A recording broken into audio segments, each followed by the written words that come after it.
Hey, I'm Randy Younger, New York City's go to film enthusiast.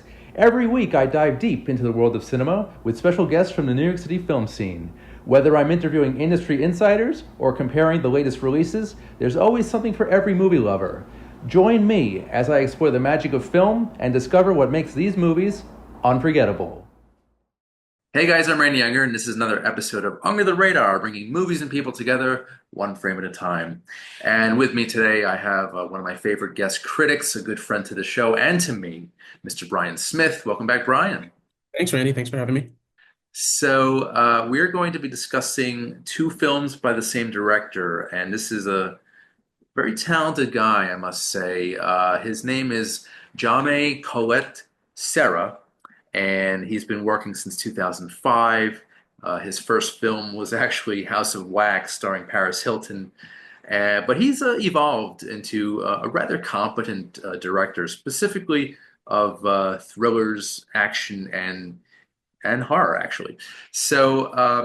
Today we're going to be discussing two of his films. The most recent one, it is in theaters right now, and Brian and I had the pleasure of seeing it at a screening, special screening, and it is called The Woman in the Yard, and it's a strange little horror thriller.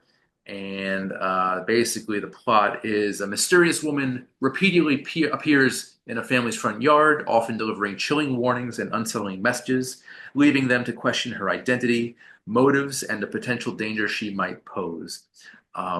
It stars the leading actress in this is Danielle Deadwyler, and she has worked with John May before. We're going to get into the second film in a little bit, but first, The Woman in the Yard. It's a horror thriller from Blumhouse Productions, and you know, I wasn't impressed by it. I like the atmosphere that it established. I enjoyed the performances, especially from Deadwyler, but I was left wanting a lot more. I think the trailer kind of gave some stuff away and kind of ruined it for me. But yeah, it just did not really do it for me. It was well made, it was well crafted, and again, the acting is top notch. But just something was a big part of it was missing, and I'm a little. It was a little bit of a letdown, I must say. Brian, what did you think of The Woman in the Yard? Uh, I overall I like the style of it, the direction, cinematography. It's a well-made film. Right. But I would say, well acted as well. Really strong performances all around. And like you said, there was a really strong atmosphere as well. Yes. It does get a little muddled in its narrative to the point where I think, to average moviegoers, it might leave them scratching their heads and having to sort of, rethink things. In a film, when it's no offense to Blumhouse, but in a film that's coming from Blumhouse as opposed to like A24, I don't think the average Blumhouse fan is going to take the time to sort of go back over and digest the film and research it. So it kind of gets left in the theater, whatever your impressions are. I'm not slamming it. I'm just saying it just does get a little muddled in the psychology of it all. And I'm not going to spoil anything, but it could be a little triggering for some people. I think there's certain things that aren't necessarily hinted at in the trailers, which were compelling. It's a compelling premise to get you in the theater to wonder who is this woman and the mysterious Hmm. nature of her. And we could probably get into it. I think the woman herself gives a really striking performance. It's a very striking presence in the film. That was one of my main takeaways of the film, and how interesting of an actor, of a performer they got to play the character. It wasn't just like a special effect or anything. So yeah, there's a lot to appreciate about it, and it's certainly if you look at like, is it Jean? How do you pronounce his name? I think it's Jean. Jamais. Jamais Colley. Yeah, he's Colley Serra. He's a very if you look at over his work, he's known for his thrillers. They've From what I understand, I mean, I think they've all relatively done well. He does a lot of pulp thrillers, pulp Right. action thrillers, horror thrillers. He seems to be like a very serviceable director, like a workman's like director. You know, he gets in, he gets the plot, he does his thing, and he Yeah. seems to has a real handle on the genre that he's tackling. So I don't have any complaints there. I think it's interesting to see what he's going to do next. Right. I just think this film it tries to delve into like that sort of I know it's not a genre, but the A24 style of Mhm. grief and trauma and that sort of thing, and masking it as a supernatural horror film, and also a bit of it's some M. Night Shyamalan there.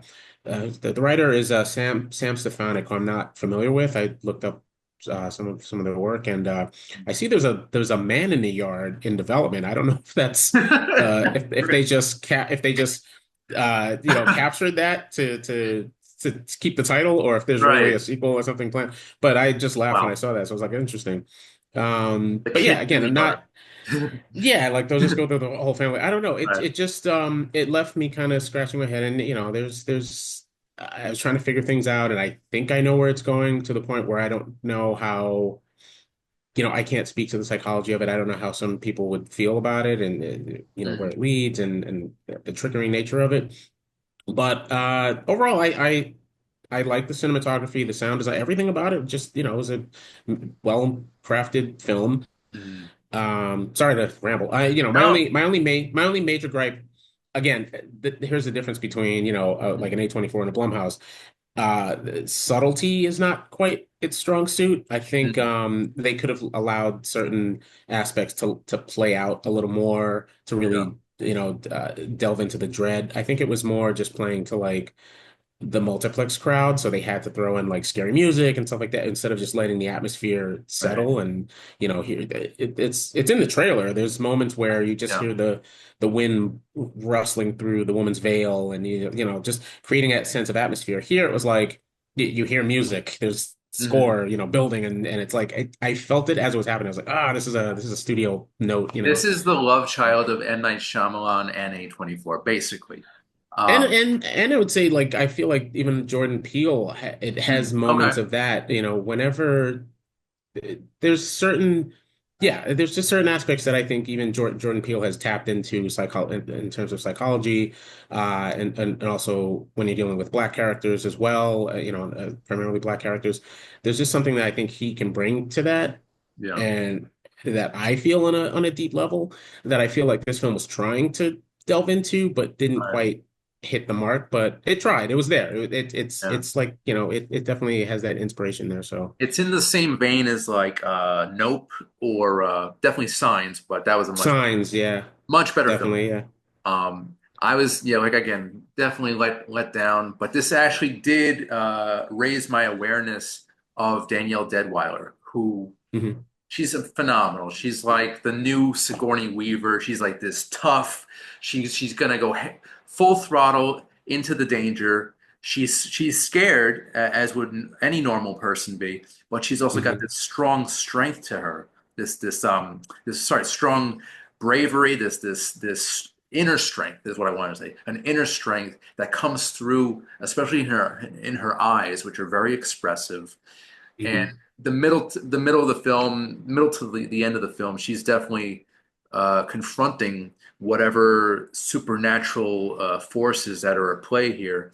And I think she is fantastic. This is the first film or project I've even really been aware of her. I've seen her before. I know the name, and I she was the best part of this movie, hands down, in my opinion. I don't know, Brian, how you feel about Danielle, but she knocked it out of the park for me.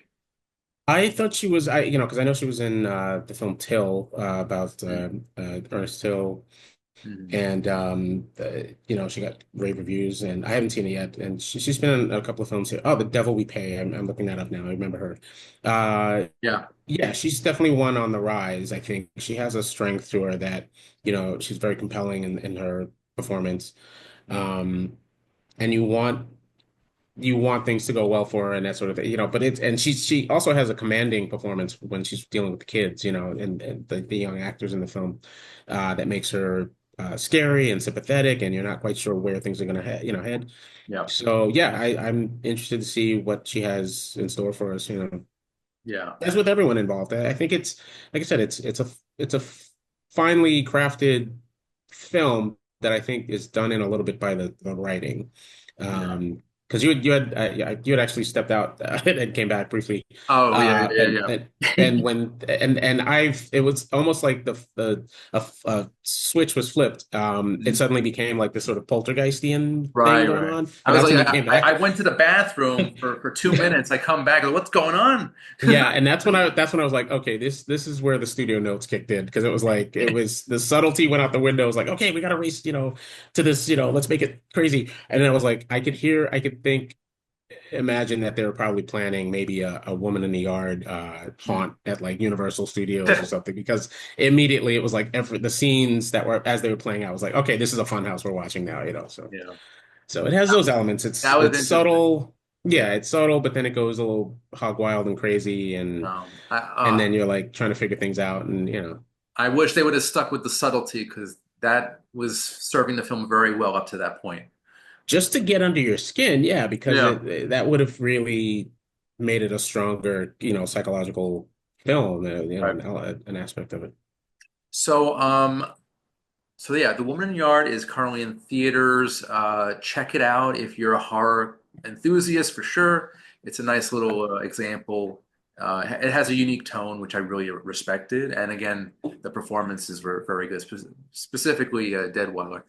I wanted to switch gears a little bit to Jame's film that he did before this. It came out on Netflix fairly recently, a few months, like maybe 3 months ago. It's called Carry On, and it is another genre picture. This one is an action thriller that takes place at LAX, the airport. And basically, it focuses on a young TSA agent who is getting very, you know, sinister messages. He's basically it's kind of like phone booth, but at the airport. And basically, the whole film, Taron Egerton plays the lead TSA agent, who basically has to navigate through this terrorist demands. He's got an earpiece in his ear, and basically he can't do anything but follow this terrorist instructions. I'm not going to give anything else away, but it actually is a very taut thriller. I was pretty much engaged throughout the whole thing.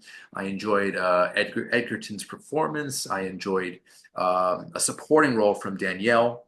She plays a police officer or an FBI agent on the hot pursuit of the of whatever the hell's going on, and it's fairly standard by the numbers. It has this like Taken vibe to it, but you know what? You go into this type of movie not expecting a lot, but I got a lot out of it. I'll be honest with you.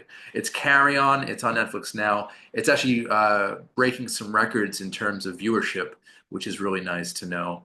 And it's just a fun little action film. And yeah, I'm glad I got to see it. Jame directed it, and it is a superior, in my opinion, a superior film to The Woman in the Yard.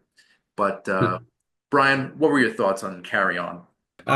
My take on Carry On was, it's a serviceable thriller. Yeah. As of course law enforcement is driving by outside. I don't know if we can hear him. Right. Um, it's a serviceable thriller. It's not necessarily my particular genre. I'd say out of all of this genre, like Speed is probably still my favorite. Right. But with the ticking clock, because it kind of sort of you go through it once and it's like I don't really want to go through it again. So it Yeah. has to really capture me the first time. And yeah, it's I would say my first impression while watching was like, okay, it could be maybe it's serviceable, it's well directed. It's got some great cinematography and action, moments. I think maybe it could have been about 15, 20 minutes shorter, or maybe even 30 minutes shorter. I Interesting. definitely sense that it was running a little long and it's that frustrating thing where it's like you have to watch the main character go through a really taut scenario and there's close calls and people Yeah. he cares about and everyone's in danger and that sort of thing. We've seen that a million times. You've seen it a million times. It's just how do you engage the viewer? How do you make it something that, oh, maybe I want to share with a friend and watch again and make it an experience. And that I would say it's fine. It's well made and it's a satisfying. It was very satisfying ultimately, but I do feel like it could have been a little shorter, a little faster. It could have moved even Right. faster and made it a little meaner too. But Right. ultimately, it's fine. Like I said, I'm impressed with John May's direction and how he's able to sort of toy around with all different genres. You know, a lot of directors don't get that chance. A lot of directors get pigeonholed. If they make one good horror film, then they're just a horror director. But if they want to branch out, so he's one of those directors that can't really think of anyone else like him who can Mm. sort of jump in and out. You know, I maybe a John Carpenter type who you know is able to do like different genres or at least attempt them. Huh.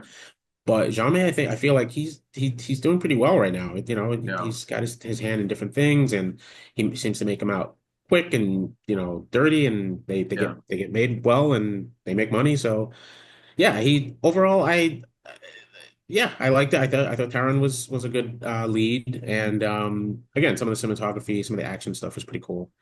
Nice. And yeah, ultimately satisfying thriller. Watch it on Netflix if you have nothing else to do. I definitely love the fact that John May is doing he's like genre skipping, you know, for me. Mhm. He did a couple of years back, he did a pretty decent fan it was like an action comedy Jungle Cruise with Dwayne Johnson. Mm. That Hmm. wasn't terrible. Like it was well made. You could feel the production value was high there. And you know, he's done thrillers, he's doing He did The action. Shallows. Yeah, Yeah, you know, like and that. he's doing horror. I really respect the man because he's not like typecast in terms of directing. He's branching out, he's expanding, and he has his hand in a lot of different genres, and I definitely respect that. That's great. Yeah, Um, House of Wax, I think, was his first one that put him on the mm, map. And you know, even that's a film that you know, love it or hate it. I mean, you'll come away with something that you remember. There's moments of that film that I still remember. So it's like, you know, he did something. So, you know. yeah, for sure, for sure. So Carry On, I respect it. I enjoyed it, and a lot of people are watching it on Netflix. Like again, it's doing very well in terms of viewership, and it's probably going to continue to do so. It's not an intelligent film really, also, but it's an entertaining film. I want to also mention Jason Bateman without giving too much away. He has Mhm. a very good, very unique performance in this, and I'm just gonna say that because there would be a lot to give away if I went any further. But Yeah. yeah, Carry On is now on Netflix, and it's just a fun like you know end of the week end of the work day movie. You know, just press play and have fun with that. So all right, I wanted to just do some plugs at this point, Brian. Anything you're working on? I know you got Fantasia all the time. What's happened? Yeah, I screen films for a couple of fests here and there, read scripts, things like that. But I'm most primarily with the New York City Horror Film Festival right now. Submissions are open through September. That's going to be our deadline, and then and December. I want to say the first weekend in December is going to be our the event. So right now you have time all through spring and summer to get your scripts and films in and let us review them, let us check them out, and hopefully we can build a schedule with your work. So make them scary, make them fun, you know, make them gory. So yeah, just no holds barred. We've seen it all. Just give us something fun to watch and put in front of an audience. Beautiful. Beautiful. I love it. I love it. Oh, and also before I meant to say regarding Carry On, in January of 2025, Carry On became the fifth most watched Netflix English language film of all time, having received more than 149.5 million views. So Mm. yeah, it's pretty cool.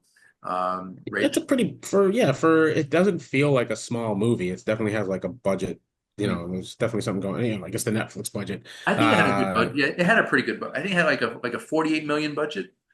Yeah, I mean it's there, you know, Yeah. for for considering it doesn't require a lot of I don't think there were many explosions or any. It was just No. really just the character work and the camera work and the setting and the crowd control, all that sort of stuff. So it's yeah, it's a serviceable Mhm. thrill, you know, certainly better than Trap. Sorry. You know, I think they might be hand in hand. They're kind of equal to me. But This and Trap. yeah, yeah, I enjoyed that, but I didn't love it. And I'm in the same Yeah. ballpark with Carry On. So that's interesting that you said that. Well, All it's right. got that same thing of like, you know, how's the main character going to get through the situation? There's other characters involved around, you know, all around him that he has to interact with. I found these characters to be a little bit more down to earth and human. Trap felt like he was surrounded by Mm, NPCs and Yeah. They're very much in the same league. So yeah, I get that. Yeah, yeah. Be good to do like a double feature and just compare and contrast. I'm not watching Trap again. Okay, fair enough. All right, so as for me, you can check out Under the Radar through Slam Radio on SiriusXM channel 145 every Thursday, 8 p.m. Eastern, 5 p.m. Pacific, and also on Saturdays, 6 p.m. Eastern, 3 p.m. Pacific. Also, the video version of this podcast will be on Manhattan Neighborhood Network, and that's every Monday at 11 a.m. Eastern, 8 a.m. Pacific. And as always, feel free to subscribe and share the I'm going to rate our YouTube channel. Thank you. Another fun episode with you, good sir. Always good to see you. And Thanks for having me. yeah, of course, of course. So I'm Randy Unger. This has been Under the Radar, bringing movies and people together one frame at a time. We'll see you next time. Take care.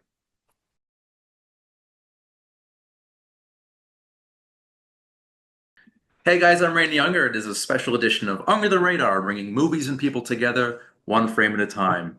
And with me today, I have a very special guest. We have the talent from the new romantic dramedy, A Nice Indian Boy.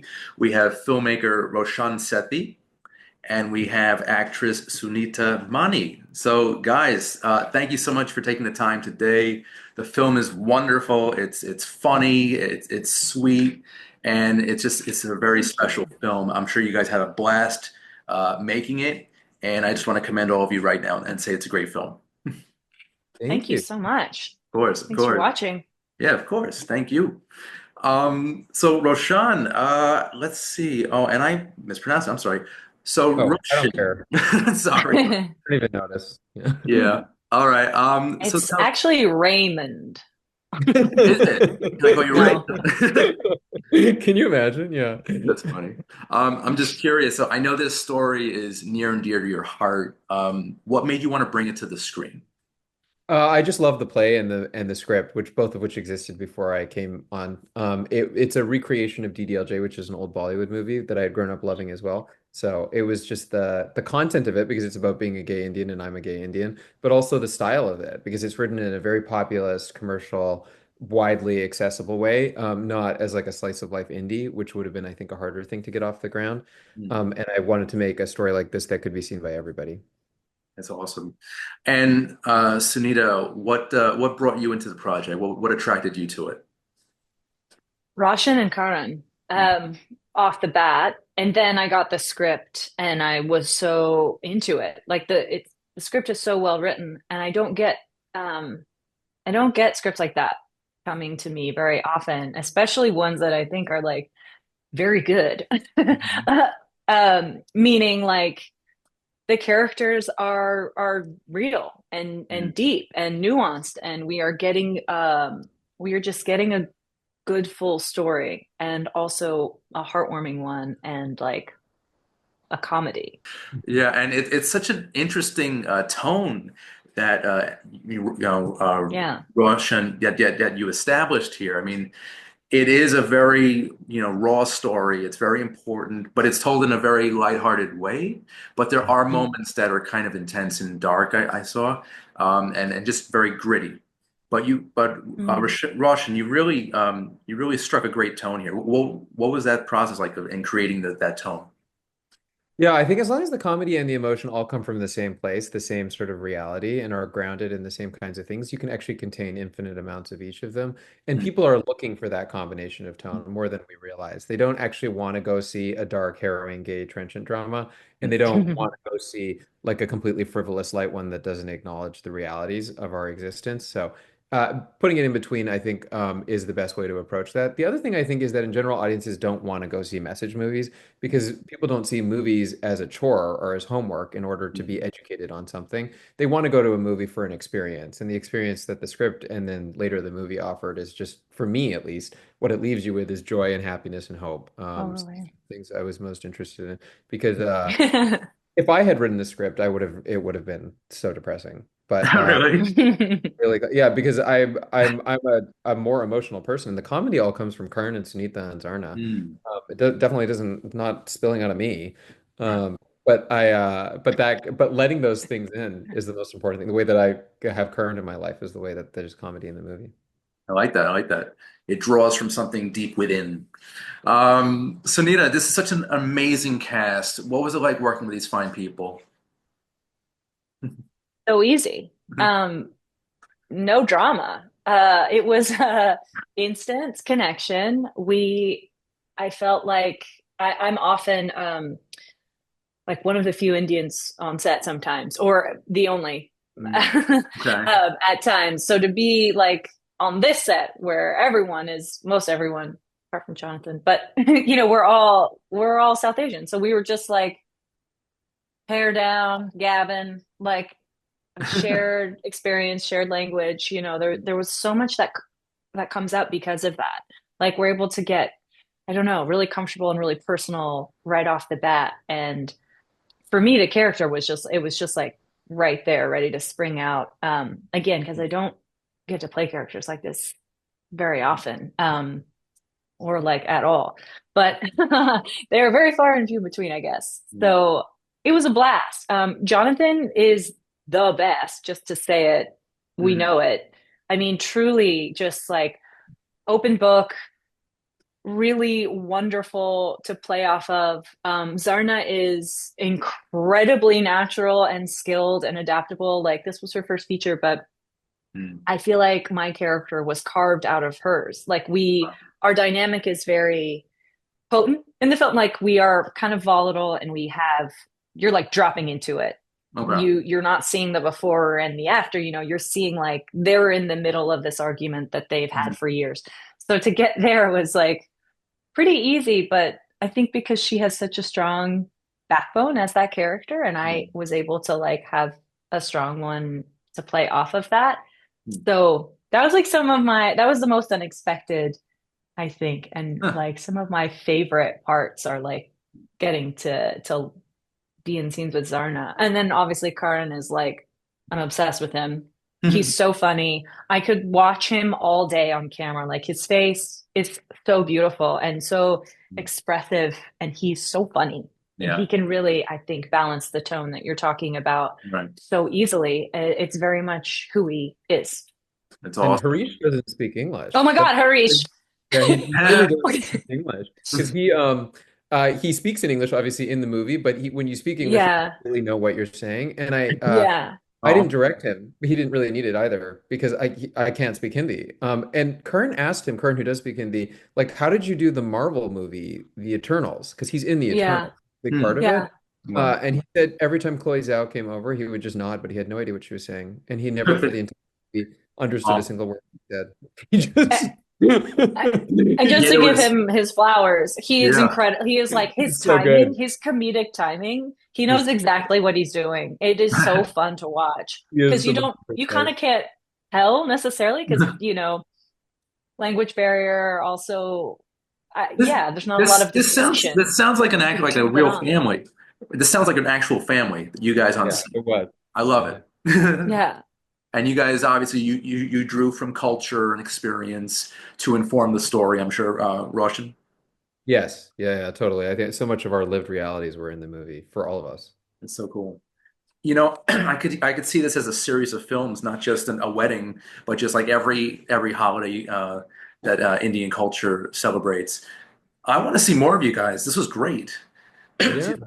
Thank you Thank again you. for watching Yeah. it. Yeah, no, the Yeah. sequel will be a nice Indian girl about Sunita. I don't know what she's up to. Go single life. We like, yeah.